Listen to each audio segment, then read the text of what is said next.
الذين يؤمنون بالغيب ويقيمون الصلاة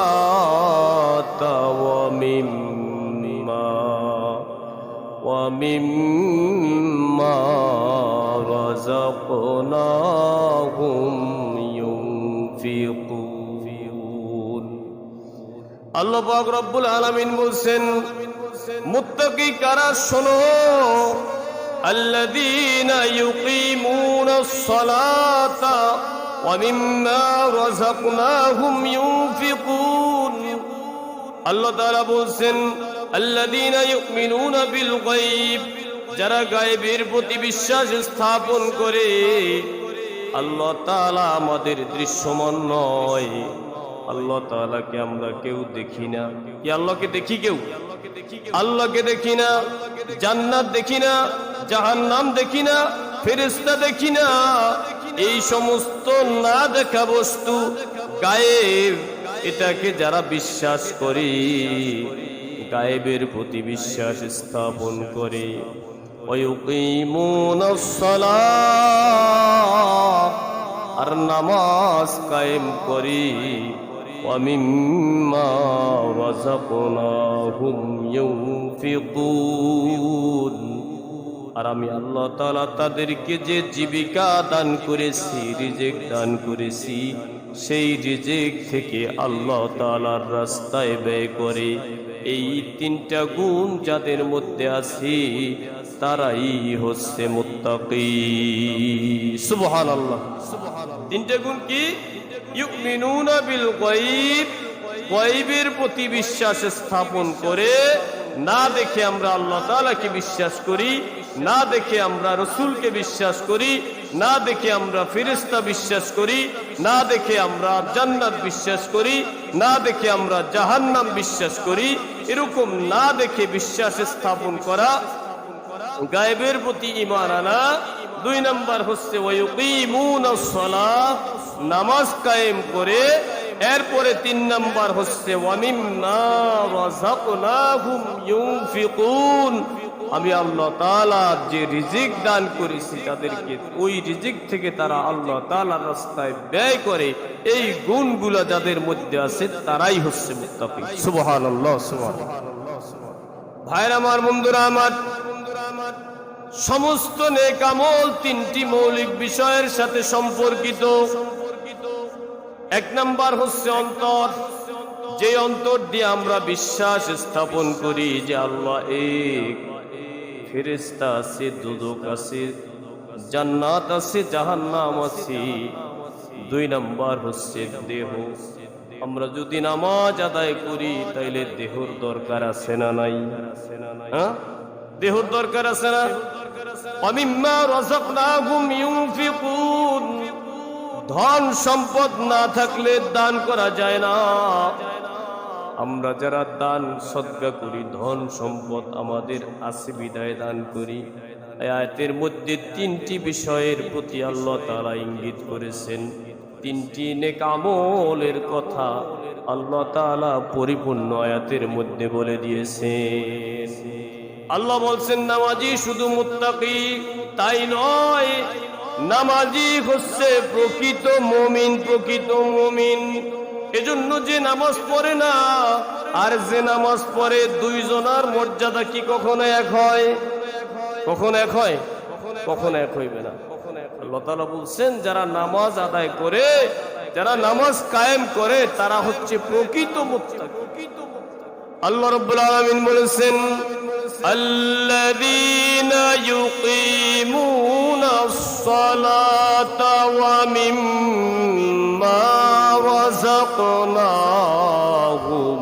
ইউনফিকুন উলাইকা হুমুল মুমিনুনা হাক্কান লাহুম দারাজাতুন ইনদা রাব্বিহিম ওয়া মাগফিরাতুন ওয়া রিজকুন কারীম সুবহানাল্লাহ আল্লাহ তাআলা বলেন প্রকৃত মুমিন কারা এবার শোনো, আল্লাযীনা ইউকিমুনাস সালাহ, যারা নামাজ প্রতিষ্ঠা করে, ওয়া মিম্মা রাযাকনাহুম ইউনফিকুন, আমি আল্লাহ তাআলা তাদেরকে যে রিজিক দান করেছি রিজিক থেকে তারা আল্লাহ তাআলার রাস্তায় ব্যয় করে। এতে আল্লাহ তাআলা প্রকৃত মুমিনের দুইটা গুণ বর্ণনা করেছেন। এরপরে আল্লাহ তাআলা বলেছেন এই গুণগুলো যাদের মধ্যে থাকবে উলাইকা উহুমুল মুমিনুনা হাক্কা, এই গুণগুলো যাদের মধ্যে থাকবে তারাই হচ্ছে প্রকৃত মুমিন। প্রকৃত মুমিন লাহুম দারাজাতুন ইনদা রাব্বিহিম, তাদের জন্য তা রয়েছে তাদের প্রভুর কাছে মর্যাদা রয়েছে তাদের জন্য, সুবহানাল্লাহ। শুধু মর্যাদা রয়েছে তাই নয়, ওয়া মাগফিরাতুন ওয়া রিজকুন কারীম, তাদের জন্য রয়েছে ক্ষমা এবং তাদের জন্য রয়েছে সম্মানজনক জীবিকা, তাদের জন্য সম্মানজনক রিজিক রয়েছে আল্লাহ তাআলার কাছে, সুবহানাল্লাহ সুবহানাল্লাহ। ভাইরা আমার, বন্ধুরা আমার, কাতাদা রাহমাতুল্লাহি আলাইহি বলেন নামাজ কায়েম করার মানে কি? খুব খেয়াল করতে হবে। নামাজ কায়েম করার মানে হচ্ছে সঠিকভাবে ওযু করা। নামাজ কায়েম করার মানে হচ্ছে সঠিকভাবে হাত মুখ নাক মুখ হাত পা মুখমণ্ডল ধৌত করা। নামাজ কায়েম করার মানে হচ্ছে নামাজের হক আদায় করে করে নামাজে কিয়াম করা। নামাজ কায়েম করার মানে হচ্ছে ধীর স্থিরভাবে রুকু করা। নামাজ কায়েম করার মানে হচ্ছে ধীর স্থিরভাবে সিজদা করা। নামাজ কায়েম করার মানে হচ্ছে নামাজের বৈঠকটা ধৈর্যের সাথে করা, বৈঠকে তাশাহুদ ধীর স্থিরভাবে পড়া। মুহাম্মদুর রাসূলুল্লাহ সাল্লাল্লাহু আলাইহি ওয়াসাল্লামের উপরে ধীর স্থিরভাবে ধৈর্যের সাথে দরুদ শরীফ আদায় করা।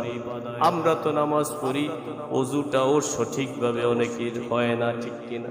খুব তাড়াহুড়ো করে, খুব তাড়াহুড়ো করে হাত মুখ নাক মুখ হাত পা ধৌত করে তাড়াতাড়ি এসে জামাতে শামিল হই, অথচ ওযুর যে ফরজ চারটা, এই চারটা ফরজ আমার সঠিকভাবে হচ্ছে কিনা এটা আসলে আমাদের অনেকেরই খেয়াল থাকে না, অনেকেরই খেয়াল থাকে না। ভাইরা আমার, বন্ধুরা আমার, নামাজ কায়েম করার মানে হচ্ছে ধীর স্থিরভাবে নাক মুখমণ্ডল ধৌত করা, ধীর স্থিরভাবে ওযু করা। আমরা যদি এখন নামাজের ফরজের দিকে যাই, নামাজের বাহিরে এবং ভিতরে ফরজ কয়টা? কয়টি? 13টি। নামাজের বাহিরে এবং ভিতরে ফরজ 13টি। বাহিরে কয়টি? 7টি। বাহিরে বাহিরে 1 নাম্বার হচ্ছে শরীর পাক। 1 নাম্বার কি? শরীর পাক।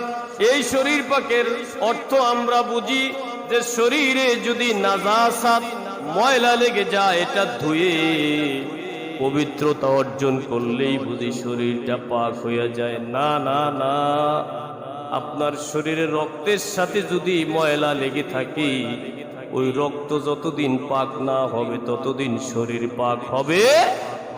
বলে বলতে পারে হুজুর রক্তে কিভাবে ময়লা থাকে? আরে যদি সুদের টাকা খেয়ে আপনার শরীরে রক্ত হয়, হারাম ভক্ষণ করে যদি শরীরে রক্ত হয়, অন্যের হক মেরে খেয়ে যদি শরীরে রক্ত হয়, আল্লাহ রসুল বলেছেন হারাম ভক্ষণকারীর শরীর জান্নাতে প্রবেশ করবে না। ওই রক্ত যতদিন পর্যন্ত আপনার শরীরে থাকবে ততদিন পর্যন্ত শরীরটা কিন্তু পাক হয় নাই। আর এই শরীরটা যদি পাক না হয় তাইলে নামাজ হবে। 13টা ফরজের একটা ফরজ যদি না থাকে নামাজ হবে? কোনোদিনও হবে না। 13টা ফরজের একটা ফরজ যদি না থাকে তাইলে নামাজ হবে? তাইলে শরীর পাক বুঝিয়ায় ওযু করলেই শরীর পাক হয়, গোসল ফরজ হয়েছে গোসল করলেই শরীর পাক হয়? না না না, আবার জবানটা পাক করতে পারি নাই, অন্যের দোষ চর্চা করে করে সময় কাটাচ্ছি, গীবাত শিকায়েত করে সময় কাটাচ্ছি, মুখটা তো পবিত্র হয় নাই, অন্যের জন্য অন্তরের মধ্যে ঘৃণা পুষে রেখেছি, অন্তরটাও পবিত্র হয় নাই, হারাম ভক্ষণ করেছি, সুদ ঘুষের সাথে জড়িত আছি, এইগুলা খেয়ে খেয়ে আমার শরীরে গোস্ত হয়েছে, রক্ত হয়েছে। আল্লাহর কসম, এই হারাম ভক্ষণকারী, সুদের টাকা, ঘুষের টাকা খেয়ে খেয়ে যারা নামাজ আদায় করি, আপনার আমার শরীর কিন্তু আসলে পাক হয় নাই।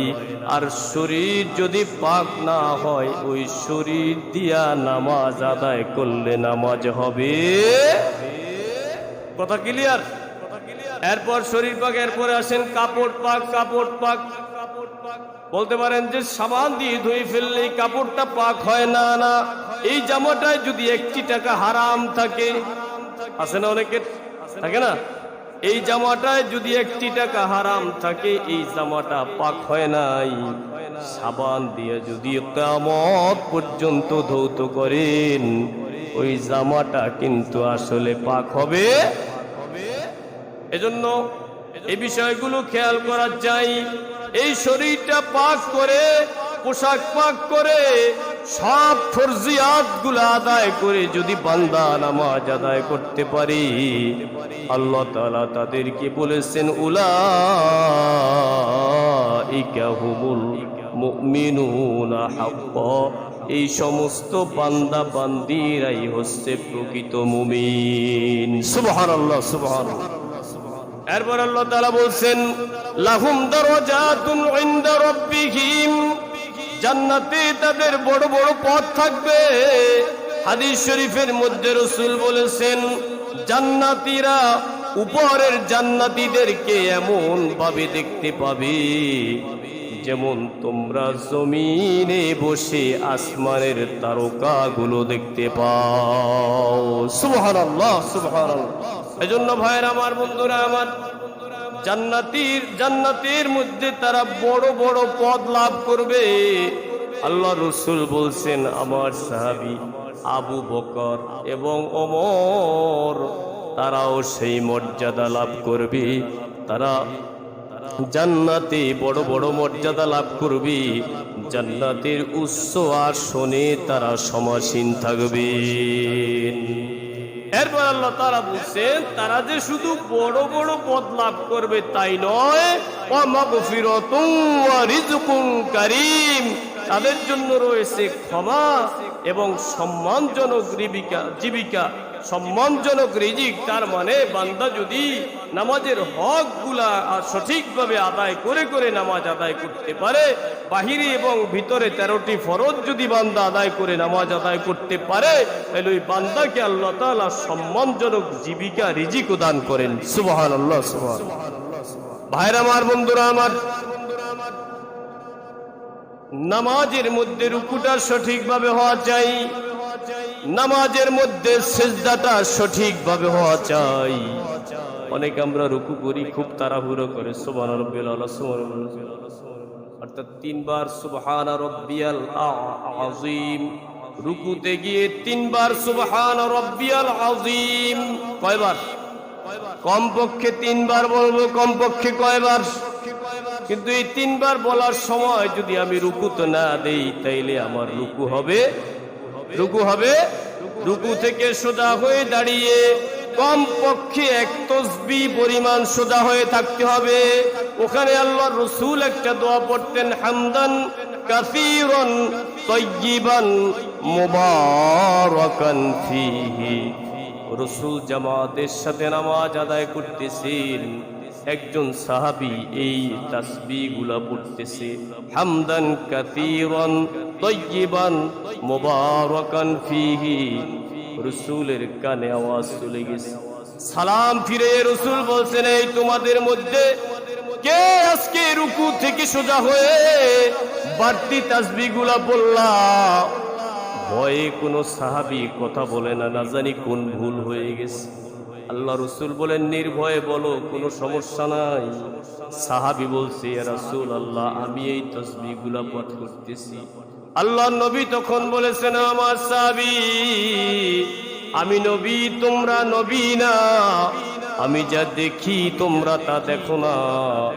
তুমি যখন রুকু থেকে সোজা হয়ে হামদান কাসীরান তাইয়িবান মুবারাকান ফীহি এই তাসবিহ পড়তেছিলা, আমি দেখতেছি ফেরেশতারা প্রতিযোগিতা শুরু করে দিয়েছে। সুবহানাল্লাহ।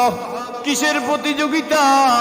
তোমার আমল নামায় কে কত নেকি লিখবে, কে বেশি নেকি লিখতে পারে, এই জন্য ফেরেশতারা প্রতিযোগিতায় লিপ্ত হয়ে গেছে।